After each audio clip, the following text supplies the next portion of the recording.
Well, hello again, and thanks for tuning in to CASDA Weekly Update. We're coming to you today on Monday, June 27th, and we're continuing our discussion related to the 5 functional service teams here at CASDA. So, with that, let's turn our attention to the fourth of our 5 functional service teams, this one, Leadership and Management.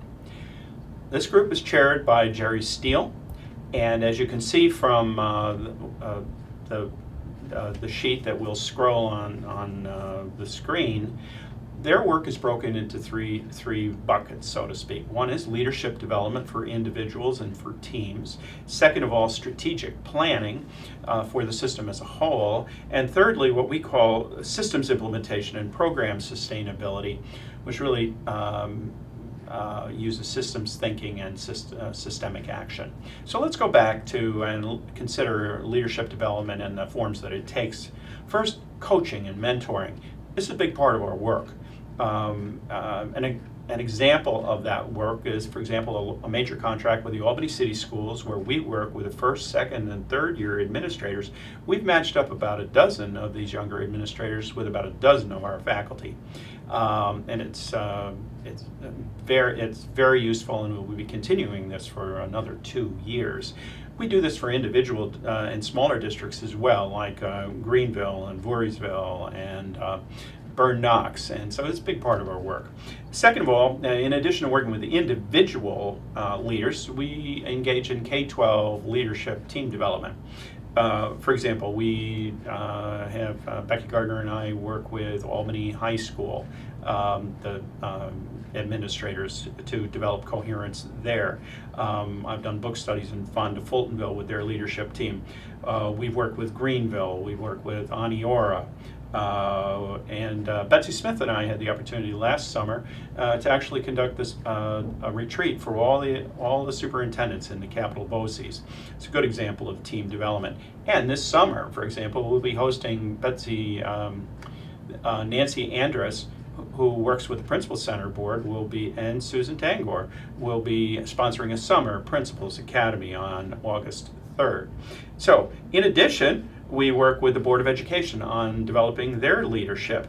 We've worked with places as far-flung as Newburgh, Roundout Valley, Fort Plain, Salmon River, and the like.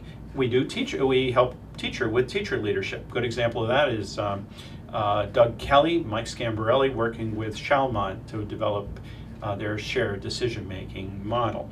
In strategic planning, for example, we work with strategic plan development in Lake George. Deb Shea, Janice White have worked on that. Salmon River, Lee Bordick and Greg Idala. Fort Plain, Nancy Andrus and Terry Brewer. Minerva, Diane Albano and Terry Brewer. So we do a lot of that as well. Outside educational expert services, those who chair these diagnostic tool reviews for low-performing schools. Jerry Steele has worked in Troy, Diane Albano in Northville, Nancy Andrus in Amsterdam, Sherry Keller in small Wheelerville, and large Kingston. This is a very important part of our work as well. Compass. We've mentioned Compass before. We're going to end up doing, we have a big conference coming up on July 18 and 19 for elementary programs. Systems implementation, the development of regional sharing among small districts. Jerry Steele has developed to a high degree the Washington County Collaborative, and we took those concepts, and on the other side of Warren, Washington, BOCES, Doug Kelly and Jerry are working to develop a collaborative, very small districts in the Adirondacks that style themselves as True North. Professional learning communities.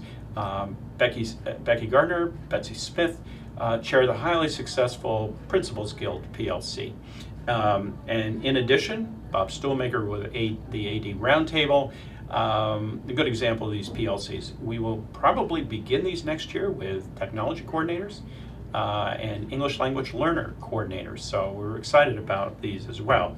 We do a variety of other things, very specialized things, such as helping people be better master schedulers, looking at enrollment forecasting, and the like.